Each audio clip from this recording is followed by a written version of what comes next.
Runway Aleph 2.0 just dropped, and now I can hold a gun, I can change any object in my hand, I can completely change my whole environment, I can change the clothes that I'm wearing, and honestly the use cases are just absolutely endless. So in this video, I'm going to show you first of all how to actually set up Runway Aleph 2.0. Then I'm going to actually reveal how you can prompt Runway Aleph, because most people are just doing it completely wrong and they're not getting the good outputs that they want. And finally, we're going to go over some real life business use cases that you can actually use Runway Aleph for to either make some money, automate your business, or to just help out your marketing team. And by the end of the video, I'm also going to share some free alternative open source solutions so that you don't actually even have to spend any money to do something like this. Now, firstly, what even is Aleph 2.0? Well, to best explain it, let me show you Aleph 1.0. So this is the original video that we decided to edit, and this went pretty viral. It's just Lil Yachty at a concert, and you've likely seen this all over the place. I mean, Lil Yachty getting deleted, then the whole scene changing, the weather changing, and it looks super realistic. And this was Aleph 1.0. So Aleph 2.0 is essentially an upgrade to that. You have basically more granular control, it's more realistic, and it's just better in every way imaginable. So in this video, I'm going to show you exactly how to set this up and how to actually use it to its maximum potential. Now here's one more example. Up here we have the original video, which was just a man walking his dog, and Aleph 1.0 tried to turn that dog into a tiger, which was, I mean, it was okay, you know. At the time, this is pretty insane, but obviously there's something weird going on with the leash. This kind of just looks more like an orange cat than a tiger, but it is what it is. Aleph 2.0 is much better. Obviously the face is still kind of funny, but you can see the physics of the suit work a lot better, and the complexion of the tiger is much more realistic. Obviously it's still not perfect, but you can see that this is a massive jump in quality from Aleph 1.0. And look, before I show you all the different use cases, the prompting guide and all that kind of stuff, I do want to continue to talk about the differences between 1.0 and 2.0, because there's much more than just quality. Number one, the max clip length went from 5 seconds all the way up to 30 seconds, which is absolutely huge. Because previously, if you wanted something longer than 5 seconds, which, let's be honest, there's a lot of videos longer than 5 seconds that you want edited, you would have to split the 5-second segments and then stack them on top of each other post-production, basically. Now, on top of that, another convenient thing they added was the resolution. It went from these two resolution aspect ratios to 1920 by 1080, basically native 1080p resolution. Now, those are just the basic differences between 1.0 and 2.0, because previously, if you had, let's say, a multi-scene shot, you would have to cut each of them separately and basically edit 4 different scenes. Also, obviously, since it was a 5-second clip, it was just much harder to include long multi-scene shots. But now you can do multi-shot editing, where you essentially can have different scenes of the same video, upload it, and get up to 10 shots edited in one video in one setting. And again, this is basically just a quality of life update, just like all other updates, and that's the preview. Obviously, as we know, to generate a video and to wait for the video to render takes much longer than an image, and in the old Aleph 1.0, we'd have to wait for the video to fully finish rendering before we get a preview, but now we get to generate the image first, and then we get some previews of the image and see if we want to continue with that before generating the actual video, saving us a bunch of time. Now, before we dive in and actually use this for ourselves, and before I show you how to actually use this correctly, let's dive into some use cases. Because you might be wondering, why do I even need such a tool? Well, number one, brand and product ads. This is huge for dropshippers. If you have your own products, even if you're doing some UGC ads, whatever, you can customize your clothes, you can customize the objects, your scenery, everything to make it more visually appealing, to attract more viewers, to make your videos seem higher quality. Whatever it is, there's a bunch of different use cases inside the brand and product ads category. Now, another use case, this one's going to be a little bit less known, is something like compilation videos. Let's say you want to show an example of like all the different foods you ate, and you only have videos of 2. You can just use those 2 videos and just swap around the foods, for example, so that you have a compilation of all the different foods. And if it's like a fast moving frame, fast moving shot, you're not even going to be able to tell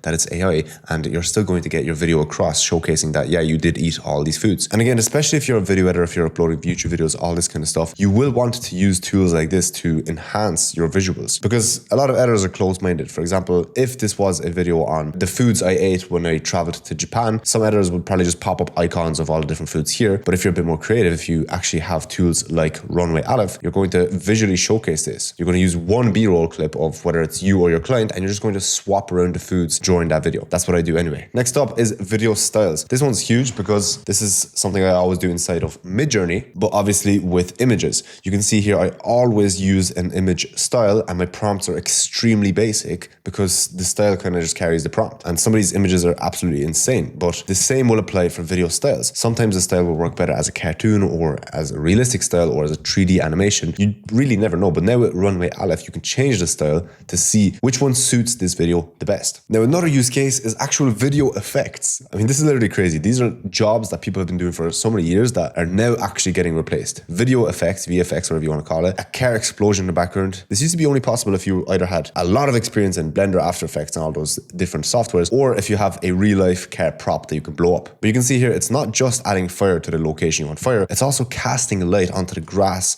of the fire. Same goes for the explosion here. It's very nice and realistic, but you can do many more video effects. These are just two examples I have here. Social media content is going to be a huge one. If you are in social media at all, you can, for example, take a viral video, like this video of the Bentley, and just completely transform it into a woman and a tractor. And this only takes like 5 minutes to do, and you can have a viral video like this. But how I would do it is I would just take these viral videos and then add your own tweaks to them of your own product, your own brand, your own specifications, so that you can use the virality of these videos, but use it for your own products. Another use case is, of course, something like a background change. You can see here, this video looks much more professional than me just in my gym on my couch explaining to editors how they can make more money with editing, which, by the way, is exactly what I teach inside of the Editing Evolution. If you want to find out what this actually is, it's basically just me teaching video editors how to use AI to edit faster and have more clients. If you want to find out more, just click the first link below in the description. Right, so to begin, obviously, I'll have a link to Runway Aleph down below. This is not sponsored, by the way. But once you're in Runway, you can just go to Apps, type in Edit Studio, and when you're in Edit Studio, you can simply begin editing an image or video. So I'm going to start by dragging this Red Bull Before video into here, and it's going to upload. And as you can see, we have the preview screen. So then down here, we can drag on the timeline to select the exact frame that we want to use to turn the image into another image. Because as I said, firstly, we're going to change the image and then apply that image style to the rest of the video. So I'm just going to stick with the first frame. And if you're happy with the frame, just go down here to the prompt box, and we can say something like, change the Red Bull can that the man is holding to the can in the reference image instead. Okay, just like that. Okay, and if you're wondering what I mean by reference image, here I also attached an image of a Starbucks can instead. So this is just going to be a very simple product demo of changing a product in a video. So then if you're happy with your prompt and your reference image, we can go down here, we can actually select the image model that we want to use. So I'm going to actually select Nano Banana Pro. It's probably one of the best models. GBD image is also really good. And for now, this looks good. So I'm going to send it off. And while that's generating, let me go over the prompt guide for Runway Aleph 2.0, because this is where most people go wrong. You see, the three most important things in your prompt for these customizations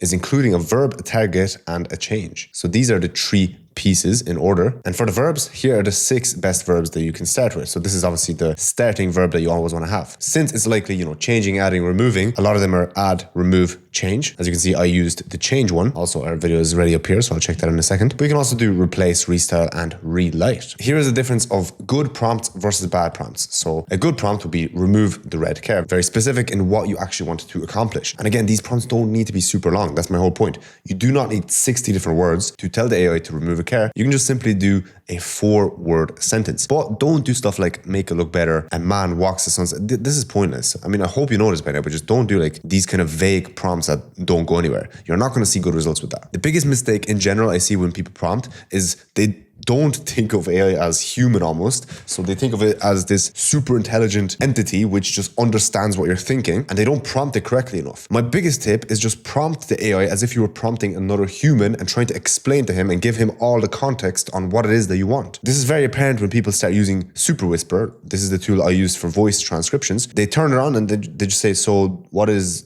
and then they don't give any context because they presume that the AI understands and sees. It's ridiculous. So make sure you give context as if you were speaking to another human. That's my biggest piece of advice for prompting. So if you're stuck in a loop of trying to change your video and it's not going anywhere, just change the verb. Try that and see what happens. Okay, let's go back to Runway and let's see our results. So over here we have the before and after for the image. I mean, yeah, this is a pretty good image. All the change is basically the cup over here and it's very realistic. So if you're happy with that, all you got to do is just click on generate video. So when your video finishes rendering, all you got to do is click down here and we can see we have the video. So let's click on it. Change any object in my hand. Yeah, I mean, this is pretty sick. You can see it masked it correctly. I can't see any more Red Bull like whatsoever. What's more important is the consistency of the rest of the video, because for example in the old GPT images 1, it would basically redo your whole image, remake your whole image. It wouldn't just edit that little specific part that you asked for. And that's why even during ChatGPT images 1, when you prompted it to say create the same exact replica, don't change a thing 200 times, you can see it is slightly tweaking and eventually turning the images into something completely different. And so that's why I'm not just looking at just the cup, I'm looking at the rest of the video to see is it matching the original video. And for this, it is. And that's what's so important about these Runway Aleph generations. Okay, let me show you another example. So this time I'm going to drag in this video of a man walking at night. And this is going to be the multi-scene shot that I was on about earlier. So again, the prompt here is going to be super simple, starting off with a verb, of course. And we're going to just say, change it from night to day. And this time we're going to use GPT Image 2 because as I said, GPT Image 2 is also really good. So here we have a preview. I mean, yeah, this looks really good. So we're going to generate the video, but the point here is the multi-shot editing, right? While that's generating, I'm going to send off another one. So I have another video to show you. This is just basically me walking in Cork City. And I'm just going to do a classic change the man to a Yeti. We're going to choose a different frame though, so you can see more of me and it's more clear. Yeah, I think the first frame is best. I'm going to change the city style to a more neon city style. And again, this one is a longer shot, more than 5 seconds of me actually walking. So this is another feature inside of Aleph. Here we have a preview of the Yeti one, so I'm going to confirm that one. And here we have the neon light one. This looks sick. Your Cork City needs to lock in. If they added these neon lights, it'd be so cool. And what I'm showing you here is that we can do multiple different generations with the same video. So this is going to be the same video. And I'm going to say, set the buildings on fire with realistic flames and smokes, kind of like I showed you in the previous examples. And the fire one is now generated. Let's check it out. This one looks so realistic. And now just underneath my face cam, you can see the motion. I'm going to say intense flames engulf the buildings, thick black smoke that goes into the city basically, right? Essentially, I'm adding a prompt for the smoke because we have the image. We're going to click on generate. I want to make sure that the smoke is actually realistic. While that's generating, let me go over some open source competitors so that you can do this completely for free. Number one, we have WAN 2.7. As you can see, this is also a good model. But keep in mind, if you do want to run these open source models locally, it's going to require a lot on your computer. Like this generation took 7 minutes and 7 seconds. I don't know what computer you used, but if you do actually want to generate videos, I do recommend you rent out a cloud GPU. But regardless, this is a very good model right now. So if you do want to use it, you can see there's more examples down here, like turning it into a cartoon or changing the weather to be snowy. WAN 2.2 is actually a very good open source alternative to Runway Aleph 2.0. Another one we have is Kiwi Edit. This also has some incredible use cases. You can see here, it masked out the man and completely changed the background. So you can use this literally as kind of a green screen tool, which I used to use Runway for a lot back in the day. Here's how it works. And lastly, another one I want to show you is called eDitto. This one is pretty insane as well. Once again, open source. And you can see by the example here, it's pretty good. Like for open source, this is insane, guys. And it hasn't been that long since open source is catching up. So let me know if you actually want me to show you how to set any of these up. And you can see that here, this example is really sick as well. And this is what I mean by styles. Like this style is insane. But if you try to do like the realistic style, or I don't know, if you try to do a different kind of cartoon style instead of this 3D chibi style, it might have been a much different. So definitely experiment with styles. Like I don't like this one as much, for example. It's okay, but like I would never use that. But the marble one over here is sick. The cake one,